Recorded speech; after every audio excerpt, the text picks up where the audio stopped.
6 साल से नरेंद्र मोदी हिंदुस्तान के प्रधानमंत्री हैं और कुछ साल से नीतीश जी बिहार के चीफ मिनिस्टर।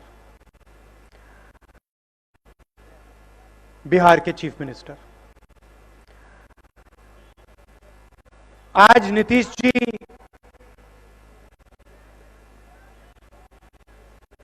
एनडीए में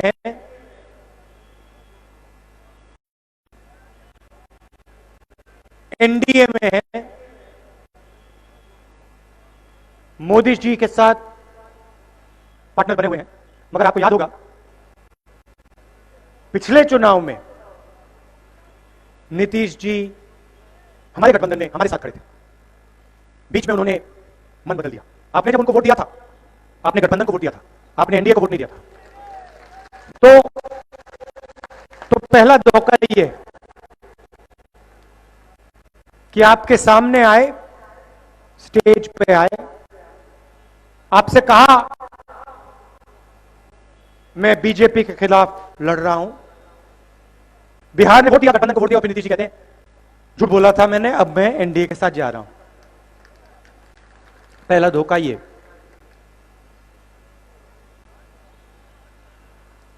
दूसरी तरफ देश के प्रधानमंत्री जहां भी जाते थे पहले कहते थे 2 करोड़ युवाओं को हर साल नरेंद्र मोदी रोजगार देगा। याद है? 15 लाख रुपए हर बैंक अकाउंट में नरेंद्र मोदी डाल के दिखा देगा। अब अभी तक बात समझ नहीं आई। मोदी जी आते हैं, कहते हैं 15 लाख रुपए हर बैंक अकाउंट में डालूंगा। चुनाव जीतते हैं, 8 बजे शाम को कहते हैं 500 रुपए, 1000 रुपए का नोट रद्द, अपना सब पैसा बैंक में डाल लो। चुनाव के समय कहते हैं मैं पैसा दूंगा। प्रधानमंत्री होते हैं, बनते हैं तो फिर आपसे पैसा लेते हैं।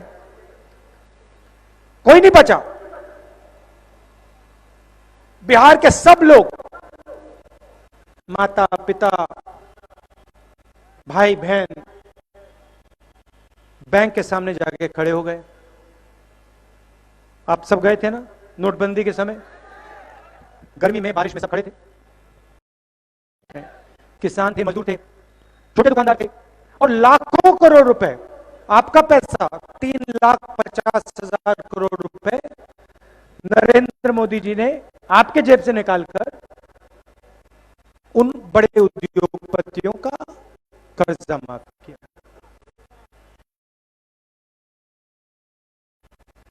सही बात है ना? गलत तो बात नहीं किया ना मैंने। कोरोना आता है, खड़े हो जाते हैं, पता नहीं शाम को करते हैं, टीवी पे आते हैं, 8 बजे रात को आते हैं, टाइम अच्छा लगता है हमको।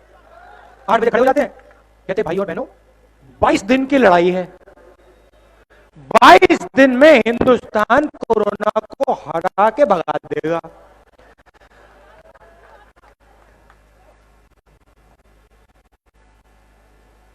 बाईस दिन।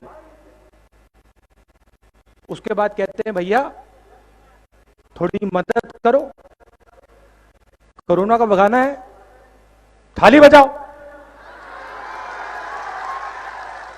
फिर 2-3 दिन बाद कहते हैं थाली से काम नहीं हुआ, चलो मोबाइल फोन की लाइट जलाओ।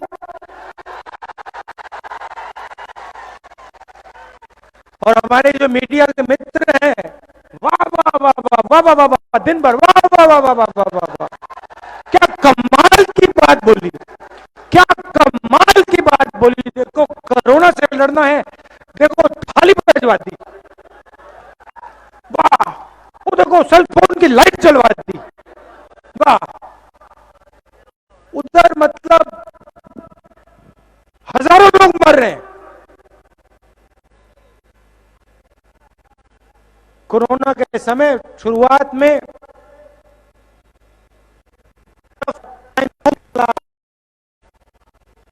कोई आ रहा है।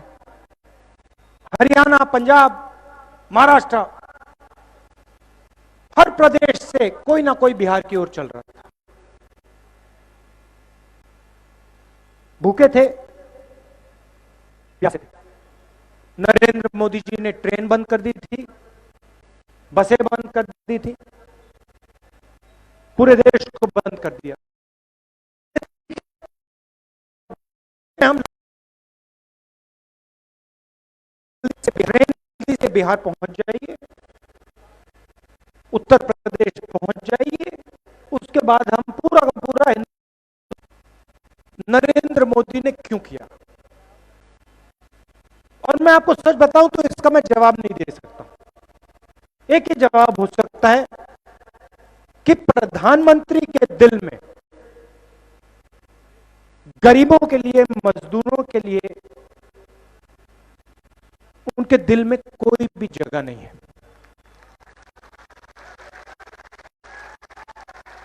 नहीं तो ऐसा निर्णय हिंदुस्तान का प्रधानमंत्री नहीं ले सकता। और ये सिर्फ मजदूरों को होने की बात नहीं है, ये हिंदुस्तान पर, हिंदुस्तान की जनता का अपमान है। हिंदुस्तान की जनता अपना खून पसीना देती है। बिहार के लोग जब महाराष्ट्र जाते हैं,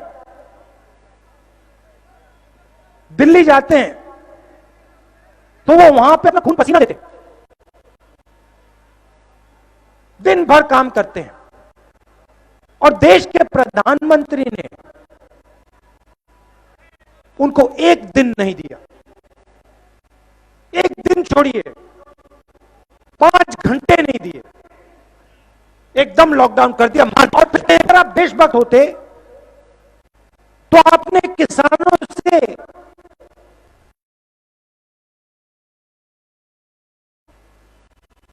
आपने मजदूरों को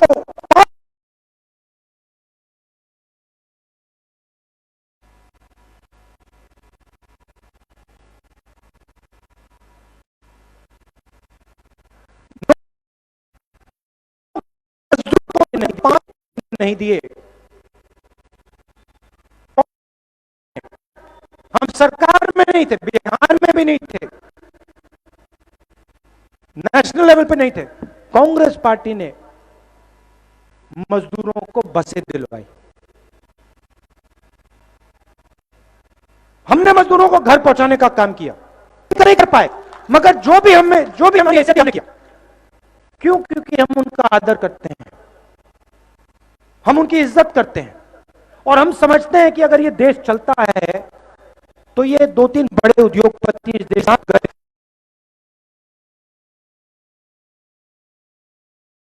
अब बिहार की बात करते हैं, बिहार की बात करते हैं। आप छत्तीसगढ़ चले जाइए, छत्तीसगढ़ में कांग्रेस की सरकार आई, आप वहां जाइए और वहां जाके एक सवाल पूछिए, छत्तीसगढ़ के किसी भी किसान से पूछिए कि भैया एक बात बताओ, कांग्रेस पार्टी जब आई उसके बाद धान के लिए छत्तीसगढ़ के किसान को कितना रुपया मिलता है? आपको जवाब मिलेगा 2,500 रुपए क्विंटल। तो अगर छत्तीसगढ़ में सरकार 2,500 रुपए क्विंटल दे सकती है तो फिर बिहार में क्यों नहीं?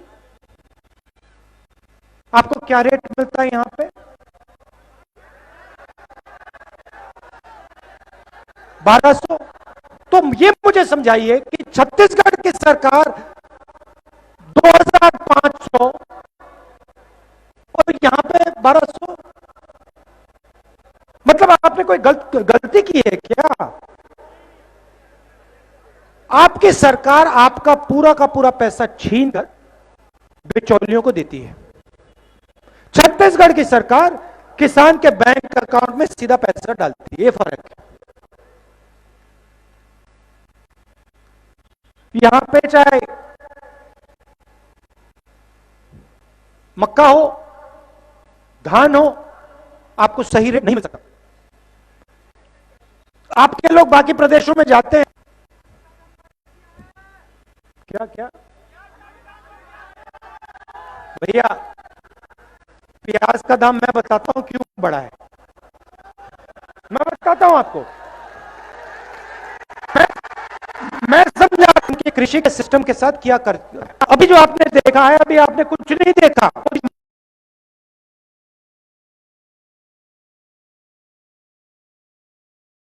क्यों? आप यहां पे 2006 में सिस्टम हुआ करता था, और जो एमएसपी का सिस्टम होता था, प्रोक्योरमेंट का सिस्टम होता था, उसको बिहार की सरकार ने खत्म कर दिया, नष्ट कर दिया। कुछ दिन पहले नरेंद्र मोदी ने 3 नए कानून लागू किए हैं।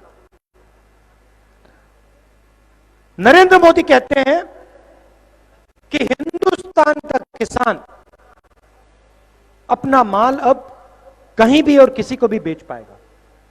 नए कानून में लिखा है। नरेंद्र मोदी जी जो एमएसपी का सिस्टम है, खरीद का सिस्टम है, प्रोक्योरमेंट का सिस्टम है, मंडी का सिस्टम है, उसको पूरे हिंदुस्तान में नष्ट कर रहे हैं। क्यों नष्ट कर रहे हैं? क्योंकि वो चाहते हैं कि 3-4 चुने हुए उद्योगपति, आजकल छोटे छोटे बिचौले होते हैं ना, वो चाहते हैं कि हिंदुस्तान में बस 2-3 बड़े बिचौले हों, और हिंदुस्तान का किसान जब धान बेचे, जब मक्का बेचे, वो मंडी में ना बेचे, वो सीधा जाके या अंबानी को या अदानी को बेचे। अब आप बात समझ लो, आपको लगता है कि किसान अंबानी और अदानी से सही दाम ले पाएगा? आजकल मंडी में आप जाते हो, अगर आपको कोई यहां से सही रेट नहीं मिलता तो वहां जाके किसी और से सौदा कर लेते हो। आने वाले समय में आप सिर्फ अंबानी जी और अदानी जी से सौदा कर पाओगे, और वो रहेंगे बंबई में, एक गुजरात में, एक बंबई में, और आप यहां बिहार में। तो जो आज आपको दाम मिलता है वो भी नहीं मिलने वाला है। पंजाब में क्या हुआ? पंजाब में मैं गया और हैरान हो गया। दशहरे के समय पंजाब में पहली बार मैंने देखा, शायद हिंदुस्तान के इतिहास में नहीं हुआ, पहली बार मैंने दशहरे पे देखा, आमतौर से रावण, कुंभकर्ण, मेघनाथ जलाए जाते हैं। पंजाब में पहली बार मैंने देखा नरेंद्र मोदी, मुकेश अंबानी और अदानी। पंजाब की जनता, पंजाब की जनता दशहरे पे, पंजाब का किसान दशहरे पे नरेंद्र मोदी का पुतला जलाता है, क्योंकि उसको समझ आ रही है बात, उसको बात समझ आ गई कि नरेंद्र मोदी जी ने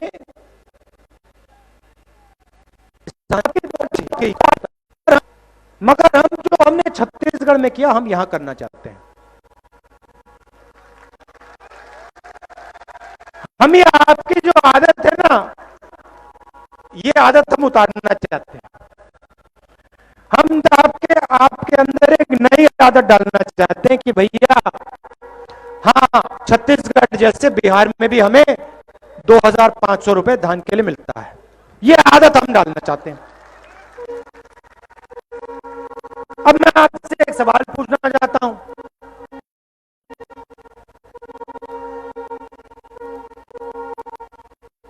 आरएसएस है, नरेंद्र मोदी जी हैं, वो सबसे ज्यादा किसके ऊपर आक्रमण करते हैं? कौन सा व्यक्ति है, उसका नाम क्या है? रहा है कि नरेंद्र मोदी से अगर कोई लड़ाई, अगर कोई उसके साथ,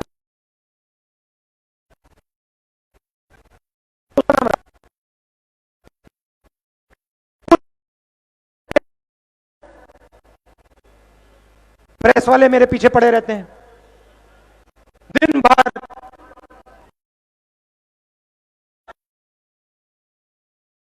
मोदी मोदी मीटिंग क्यों? देखिए, इनकी गलती नहीं है।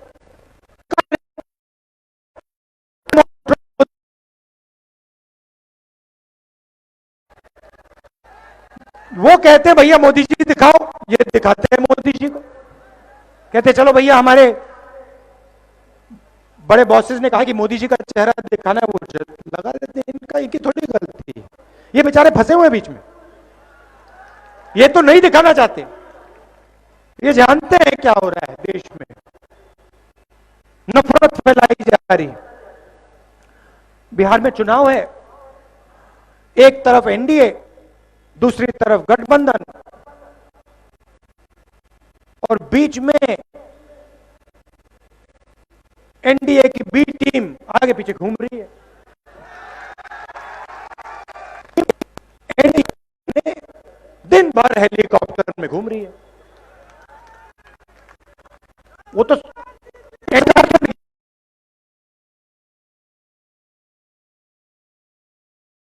बनाएगा या फिर एनडीए बनाएगी।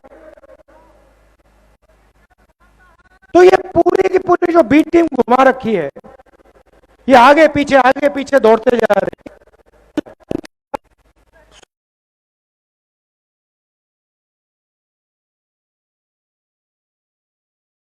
सौदा है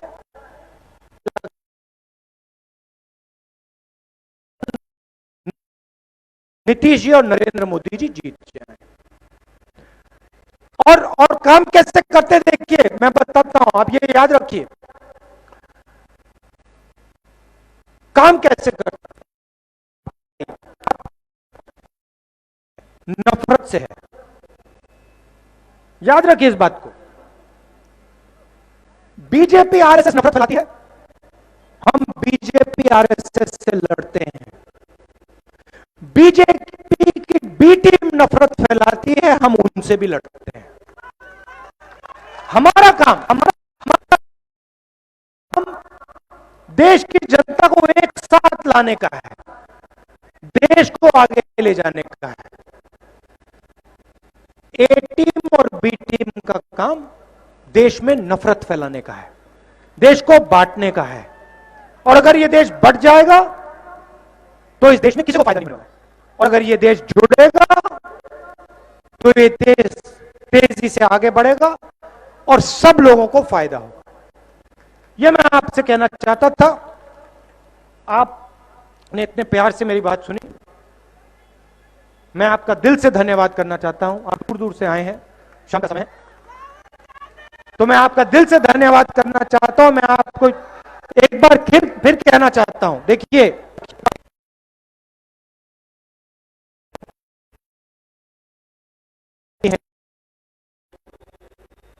इनसे मैं नहीं डरता, कोई फर्क नहीं पड़ता।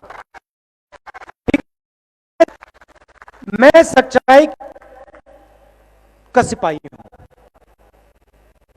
मैं सच्चाई का काम करता हूं, और ये कुछ भी कह ले, मुझे कोई डर नहीं लगता, कुछ फर्क नहीं पड़ता। मैं बता रहा हूं, याद रख लो, मैं इनको हरा के दिखाऊंगा।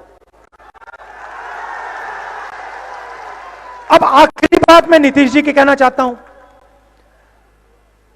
मोदी जी ने 2 करोड़ युवाओं को रोजगार देने की बात की। नीतीश जी पहले चुनाव में आते थे, कहते थे रोजगार दूंगा, कहा था ना, बिहार को बदलूंगा, किसानों को सही दाम दूंगा, रोजगार दूंगा। तो मैं आपसे यह पूछना चाहता हूं, नीतीश जी ने वायदा किया था रोजगार देने का। अब नीतीश जी की मीटिंग में युवा खड़े होकर कहते हैं भैया आपने रोजगार नहीं दिया, हमें रोजगार दो। नीतीश जी उसको गाली देते हैं, धमकाते हैं। नीतीश जी को समझाना चाहिए, नीतीश जी को कहना चाहिए हां मैंने झूठा वायदा किया था, मैंने गलती की। धमकाना नहीं चाहिए। युवा सही सवाल पूछ रहा है। हिंदुस्तान के सामने सबसे बड़ा सवाल है, युवाओं को रोजगार कैसे मिलेगा। जहां भी कांग्रेस पार्टी की सरकार है, पंजाब में, राजस्थान में, छत्तीसगढ़ में, हम इस काम में लगे रहते हैं। किसानों की रक्षा करते हैं, मजदूरों की रक्षा करते हैं। अगर हम मनरेगा देंगे फिर कर्जा माफ करेंगे किसानों का। हम बैलेंस करके चलाते हैं।